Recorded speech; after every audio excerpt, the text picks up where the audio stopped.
Dans la vidéo précédente, je vous ai donné une clé de décodage, comment on peut savoir si un système a plus d'entropie qu'un autre. Comme je vous l'ai dit, on regarde simplement le volume accessible. C'est-à-dire que vous avez votre système matériel supposé fait de parties. Pour ce qui concerne la science du 19e siècle, ces parties s'appellent des atomes et des molécules. Et ensuite, vous regardez quel est le volume qui est accessible à ces objets. Si le volume est grand, vous dites que l'entropie est grande.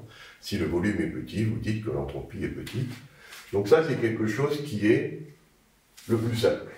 Ensuite, il n'y a pas que cette idée-là. On peut aller chercher la physique quantique, parce qu'il faut quand même que vous vous rappeliez que, pour ceux qui ont vu les vidéos de physique quantique, la physique quantique est venue parce qu'on avait des problèmes avec les capacités calorifiques. Alors, qu'est-ce que c'est les capacités calorifiques? C'est ce qui permet à un matériau d'emmagasiner de la chaleur. Et comme on l'a vu, la chaleur, ça se traduit effectivement par des variations d'entropie. De même, il y a la loi du corps noir. C'est par la loi du corps noir qu'on a trouvé l'existence des quanta d'énergie. Donc vous voyez, il y a un lien très fort entre la notion d'entropie et ce qu'on appelle la physique quantique. Et ici, je rappelle, pour ceux qui n'ont pas vu les vidéos sur la physique quantique, pour qu'ils voient de quoi on parle, que la physique quantique consiste à dire que la matière ne se comporte pas comme un système de boules et de bâtons, mais comme des ondes. C'est-à-dire qu'on a toutes les caractéristiques des ondes qui sont résumées ici, c'est-à-dire qu'il peut y avoir des interférences, il peut y avoir de la diffraction, il peut y avoir de la réfraction, il y a de la polarisation, les ondes peuvent être amorties, dispersées, et que ça, ce ne sont pas des propriétés qu'on associe traditionnellement à une petite boule qui se déplace dans l'espace. Or, ce qu'a montré la physique quantique, c'est que la réalité, c'était bien ça, et pas le petit modèle avec la boule et les bâtons. Donc ça, c'est un premier point qui nous remet en phase avec la notion d'entropie. La notion d'entropie peut avoir une relation très claire avec l'aspect ondulatoire de la matière. C'est ce qu'on voit donc avec les capacités calorifiques, et aussi avec la loi du corps noir. Alors, justement, si on prend cette physique quantique et qu'on écrit des équations, il existe une équation qui est très intéressante, qu'on appelle l'équation de Sackur-Tetrode, qui sont deux physiciens qui ont mis au point cette équation, qui présente l'avantage de comprendre comment un système peut changer d'entropie. Donc, je vous ai mis ici les points les plus importants. Le premier point, c'est que si vous avez un objet qui est formé de n parties, plus le nombre de parties est grand, plus l'objet a une entropie qui est grande. C'est-à-dire que si vous prenez par exemple une molécule comme la molécule d'eau, elle est formée de 3 parties, 2 hydrogènes, 1 oxygène, eh bien, elle aura une entropie qui est plus grande, plus petite que la molécule d'ammoniac, qui est formée de 3 hydrogènes et d'un atome d'azote. Il y a plus de parties, donc il y a plus d'entropie. Ou si vous préférez, plus vous montez le nombre d'atomes constituants, plus l'entropie va augmenter. Ça, c'est la première chose.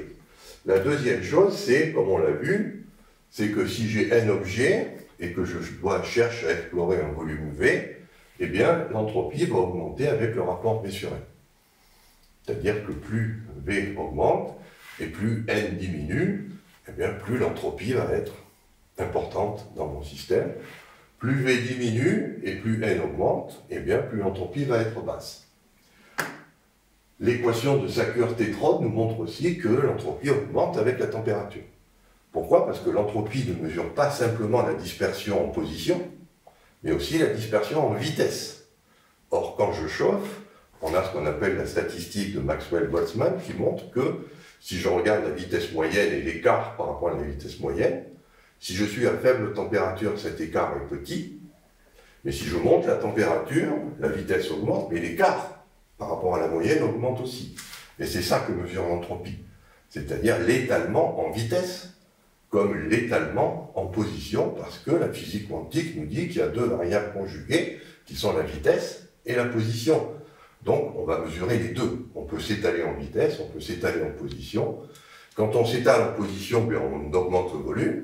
Quand on s'étale en vitesse, on augmente la température. C'est pas plus compliqué que ça. Et tout ça, l'entropie va le mesurer. Et puis, ben, ça va aussi jouer avec le poids moléculaire.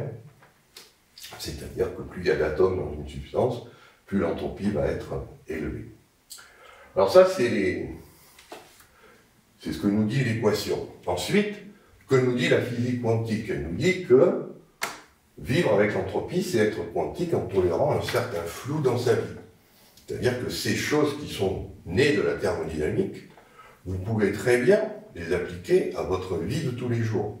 Parce qu'encore une fois, l'entropie, c'est quelque chose de très général, et ça va être quelque chose, une fois que vous avez compris comment fonctionne l'entropie, eh bien vous verrez que vous pouvez l'appliquer bien sûr au système matériel, mais aussi à des systèmes, des sociétés, vous pouvez l'appliquer à vous-même, et pour ceux qui sont intéressés, j'ai repris ici les 5 grands principes de la physique quantique, donc le principe d'indivisibilité, le principe d'indétermination, le principe de... Oula, je n'ai pas mes lunettes, alors ça va être dur, d'intrication, le principe d'intemporalité et le principe... Bon, je n'arrive plus à lire, c'est pas grave, vous aurez la diapositive en grand, et comme vous le voyez, à chacun de ces principes, la physique quantique nous dit qu'on va mettre du flou. La physique quantique, c'est ce qui floute la réalité. Et c'est important de pouvoir être capable de flouter la réalité. Parce que si vous prenez par exemple les équations de Newton qui sont parfaitement déterministes, si je connais mon système à l'instant t, ben je saurai ce qui va être à l'instant t plus delta t, c'est-à-dire dans le futur. Oui, mais si le système, je sais ce qu'il est dans le futur, parce que c'est une équation qui dit ce qui se passe, qu'est-ce que je fous sur cette planète? J'ai besoin de flouter cette équation pour que, évidemment, elle me dise, on va aller par là, mais comme il y a le flou quantique, on a quand même un libre choix de ne pas y aller, et d'aller dans une autre direction. Donc ça, c'est juste un exemple parmi d'autres, et ici, je vous ai donné les clés de décodage, qui sont des clés quantiques, donc à chaque propriété quantique, on met du flou, donc on peut mettre du flou sur la position, on peut mettre du flou sur la vitesse, et chaque fois que vous mettez du flou, eh bien, ça vous donne un degré de liberté pour agir. Une indétermination. Et heureusement, parce que si le futur était écrit au moment de votre naissance, ben, ça n'aurait pas beaucoup d'intérêt de vivre sur Terre. Par contre, ce que nous apprend aussi la physique quantique, c'est qu'il ne faut pas mettre trop de flou. Il faut, bien sûr, tolérer un flou, mais si vous mettez trop de flou, à ce moment-là, c'est aussi invivable.